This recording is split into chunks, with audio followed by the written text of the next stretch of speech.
Hello and welcome to another Dragon Ball FighterZ video. Today we have a breakdown for Gogeta Super Saiyan 4.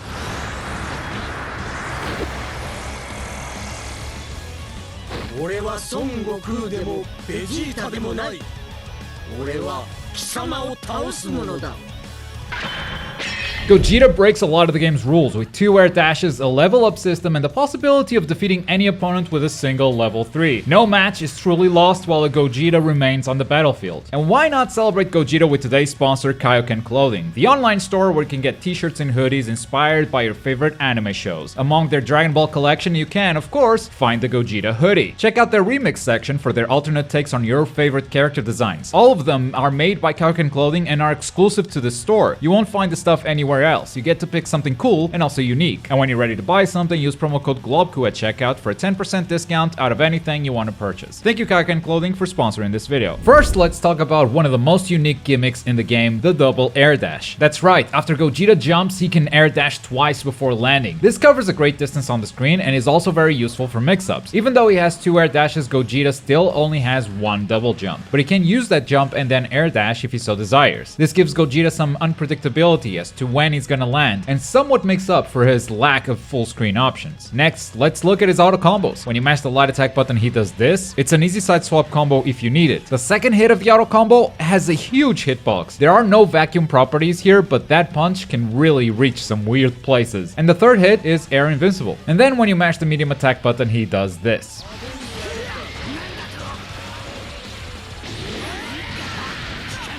So with that, let's talk about some of his unique normals. First up, his down light is not a low attack, but it is just as fast as a standing jab at 6 frames. This hitbox is also deceivingly long. Put it up against other good low attacks in the game and you'll see that it reaches further than most of them. His standing medium attack is an insanely good button. Super fast for a medium attack at just 9 frames of startup, and it's got incredible range too. This connects on round start, and there aren't a lot of things that can beat it. Next, his standing heavy attack. Despite having good range and a good hitbox, it has a big downside, which is being impossible to put into block strings. There's always a gap before the heavy attack, so you'll have to find a way to build your pressure around that. Then I want to talk about all of his jumping attacks because they are all amazing buttons. Some of the best attack buttons in the air. Light attack has a great hitbox for something so fast. Medium attack has incredible range and is the perfect button for cross-ups. The heavy attack hits from really far away, making safe jumps very easy, and it can even give you cross-ups right in the opponent's face. These amazing normals together with a double air dash gimmick make it very easy for Gogeta to win air-to-air battles and to staircase opponents back down to the ground no matter how high up they are. And to close out on his unique normals, let's talk about the special button. Instead of Ki Blasts, Gogeta throws you this stare. This blast also has Ki Blast priority, but its range is very short as you can see. It does have its upsides though. It's very easy to confirm from this on hits. Even a super dash will usually connect. And since it stops Gogeta's momentum, it can be used for a fake cross-up, making your opponent think you're gonna jump over them when actually you just stayed on the same side. And from here we move on to his command normals. Forward heavy attack is this very fast kick at 11 frames with a very high hitbox that can catch opponents extremely high up in the air. And it's a Rekka with 2 possible follow-ups. You can follow up by pressing forward heavy again for an overhead attack, or you can follow up with down forward heavy for a low. None of these options are true on block, they can both be reflected, but you also have the option of following this up with his special button with heavy attacks or cancel into any of his special moves. So you can bait out the opponent trying to get out of it. This Rekka isn't just used for mix-ups, the reach on his legs allow for some big combos. And finally, let's talk about forward special, which is another one of Gogeta's gimmicks. This is where Gogeta taunts you and levels himself up. Every time you use this move, you gain a tiny bit of meter, and Gogeta levels up going from level 0 all the way up to level 7. Each level buffs up the damage on your super attacks, and after you launch a super, your levels go back down to 0. At level 7, you also unlock a new level 3 super that is guaranteed to kill an opponent. You can buff yourself during combos or block strings with the help of assists. Without assists, he also has a few ways to do it. For instance, after a heavy attack, you can buff yourself up before vanishing. The timing is tight though, so make sure to practice it. And doing this move in neutral without anything covering you takes 32 frames, which is pretty long. However, after certain moves, it can put Gogeta at a much lower disadvantage, since you can cancel into this from any of your normals. After you level up Gogeta, you can tag him out of battle if you want. He will keep the levels you've accumulated so far. In fact, one of his assists can build those those levels while he's out of the stage. Moving on to his special attacks, let's start with his signature Bluff Kamehameha with quarter circle forward and the special attack button. Gogeta does the Kamehameha motion, but instead, confetti come out. Yay! This is an unblockable attack. It's a ground-only 26-frame command grab. Some assists can give you a follow-up, but not many are able to do so. In most situations, you'll either need to vanish or confirm into a super to get more damage out of this. It's not a very fast command grab, but the animation can be quite deceiving. That said, Gogeta does not have a beam in his kit, so if you keep in mind that he doesn't actually have a Kamehameha, you can keep an eye out for this move and avoid it easily. Next up, the Punisher guard with quarter circle back and the special button. This move works both in the air and on the ground. It's a frame 4 reversal. If Gogeta gets attacked, he will counter like this. And it's super easy to follow up with a super dash. This move can also parry projectiles, but it won't give you the follow-up attack in that instance. Also, this gets blown up by supers, so don't even try. He's got a frame 4 reversal, but he's also got a frame 1 reversal, plus Energy of Justice with down down and the special button. This is a DP, frame 1, full invincibility, but this only works on the ground. Funny enough, this DP is actually considered a projectile, so if you're Broly with a shield, you actually don't need to be scared of it. That said, it's a projectile, but it's not like Beerus who has actual ki blast. You cannot super dash through this one. On hit, this deals very good damage, and it actually puts the opponent into a big sliding knockdown, which means that if you confirm with either a vanish or a sparking blast, you need to remember that you won't have a knockdown at the end of your combo. Now, whether this move hits or whiffs, you will summon a Dragon Ball. Though remember, Dragon Balls are shared between both players, so summoning a Dragon Ball might not be to your advantage. Keep an eye on the opponent's meter or risk getting those Dragon Balls you worked so hard for stolen from right under your tail. Moving on to his special attacks, let's start simple with the Lightning Hammer. Quarter circle forward with a light, medium, or heavy attack button. This move works both in the air and on the ground. The light attack version, as usual, is the fastest. It can give you true block strings and is also safe on block. The medium and heavy attack versions both travel further, not quite full screen, but a good distance considering this move is invulnerable to projectiles. Though whiffing it can also be dangerous because after Gogeta is done punching, he keeps his forward momentum. It's like he's asking to get punished. The medium attack version also gives you some good combos, not only in the corner but mid-screen as well, and the heavy attack version can make for some very easy super dash combo confirms. And last but not least, we have Meteor Strike with quarter circle back and the light, medium, or heavy attack button. Gogeta spins and kicks the opponent with this move that works both on the ground and in the air. This move is an overhead kick, meaning it needs to be blocked standing up. None of the Meteor Strike versions can be put into a true block string. In fact, all of them can be punished with a down heavy. But if the opponent reacts and blocks, the light attack version is safe, but the medium and heavy attack versions are both +2 on block. Besides, both medium and heavy attack versions have very good range if you do it from the air. You can use this to get in on your opponent if you're confident they won't anti-air you. And on top of that, they give you a sliding knockdown, making this a very good ability to end combos with as well. Moving on to his supers, he's got a level 1 and 2 level 3 supers. All of his supers deal very low damage at the start of the match, but remember, they scale up every time Gogeta levels himself up, bringing up that damage to a respectable level. First up, his level 1, Ultimate Impact with quarter circle forward and the right bumper or trigger. Gogeta teleports behind the opponent in an instant and with perfect tracking. After kicking the opponent from behind, the animation and effect is different depending on whether you did this super in the air or on the ground, but the damage it deals is the same in both versions. In the air, Gogeta will finish with this dive kick, side switching once more, meaning he keeps the same side he had at the start of the super. On the ground, the super side switches, but it will also carry your opponent all the way to the corner no matter where they are on screen. Next up, his level 3, Ultra Big Bang Kamehameha with quarter circle back and the right bumper. It's a fairly standard level 3 beam, can be done in the air and on the ground, and it will always give Gogeta a hard knockdown. Not much else to say. If you've ever played with other beam supers, this behaves pretty similarly. But then we have the big one. After Gogeta levels himself up all the way to level 7, he unlocks a new level 3 super, the ×100 Big Bang Kamehameha. This will kill any opponent in pretty much any combo. But not only do you need all 7 levels to get it, if you want to combo into it, you can't just do your normal BNB, since this super startup is actually bigger than most other level 3s in the game. If you're able to confirm before your smash attack, you can go into this super from any cinematic hits, for instance the Bluff Kamehameha, the medium lariat both in the air or on the ground, even the standing heavy attack. However, if you've used up that cinematic attack in your combo, you're either gonna need to vanish into level 3 or finish a combo with the EX Meteor Strike. Other possibilities are extending combos with assists, finishing a combo the usual route with an assist in the corner, Dragon Rush into DP into level 3 also works fine. In fact, if you have the possibility to do this is the way I recommend, because if you're gonna kill the character anyway, might as well build as much meter as possible for the next one. To finish his moveset, let's talk about his assists. The first assist is the finish sign. Gogeta comes on stage, taunts the opponent, giving you half a bar of meter and leveling himself up. As an assist, Gogeta can only level himself up to level 5, and at that point, every time you use the assist, you get a little bit more than half a bar of meter. But if you want Gogeta to go all the way to level 7, you're gonna need to tag him in and do it yourself. His B assist is the Lightning Hammer, which is probably the most versatile assist, the one we will see more often. Fast startup, 33 frames of block stun, and just like his actual special, it's also invulnerable to projectiles. And then we have his C assist, the Plus Energy of Justice. Gogeta tracks the opponent on the ground and does his DP. It's a reversal assist with ground tracking only. And yes, it does still give you a Dragon Ball, just make sure those don't get stolen. The assist has no vertical tracking and only 16 frames of block stun, which probably won't make it a very popular choice among players. And now that we know his moves, here are some tips on how to play Gogeta. The first thing everyone will want to do with Gogeta is land that insta-kill level 3 super. That's the main draw of the character, I get it. The level 7 is certainly very possible and actually more practical than I thought, but you have to work for it. Leveling up during block strings and combos isn't that hard, but when you do so, you're giving up on potential mix-up or potential damage. That said, the level 7 payoff may very well be worth it. Just make sure your Gogeta doesn't die in the process. Running his A assist can make this even easier, as Gogeta can easily build those final 2 levels with a single combo, but you're also giving up an actual assist to pull off this gimmick. The character is full of ups and downs like this. You can have the level 7 and outright kill a character, but it usually comes at a cost, and it's up to you as a player to know if that cost is worth it. Regardless of you going for a level 7 or not, it's very likely that you'll be able to level up at least a couple of times after knocking down an opponent. When this happens, try to use Ultimate Z change when you don't need Gogeta Super to get a kill. You can do this by inputting half circle forward or back and the assist button that you want to come in with a super. This way you don't spend the levels you've accumulated so far, and you can use them when you really need them. In neutral, the lack of full screen options like a beam or key blast definitely hurt the character. However, you can minimize this downside by properly utilizing super jump with his double air dash gimmick, which should cover as much of the screen as you'd probably want. Even if you are unsafe while dashing, that's not an easy thing to punish. His meteor strike in the air can also be quite the menace. It's got very good range and it leaves you at +2 even when the opponent blocks it. Sure, it can be anti-aired, which means you can't be too predictable with it, but especially the EX version is really hard to punish given how fast it is. And then there's also the Lightning Hammer. You kinda need to be at least at mid-screen range to use this one, otherwise you risk whiffing and can lead to an easy punish. But it goes through projectiles, so if someone is playing the zoning game against you, remember, you have this. Not all 3 tools are the right answer at all times, so playing neutral with Gogeta against a zoner can definitely be hard. But on top of all this, he has some of the best air buttons in the entire game. Winning air-to-air battles is like breathing for Gogeta. His mix-up game is good in my opinion, but it's not free. There's no ability that gives you an easy mix-up. The Rekka will work online, but offline, that can be easy to react. The double air dashes are his main source of crazy mix-ups. But more often than not, instead of mixing his opponents, Gogeta is going to be winning battles with those air kicks in places that will probably surprise you.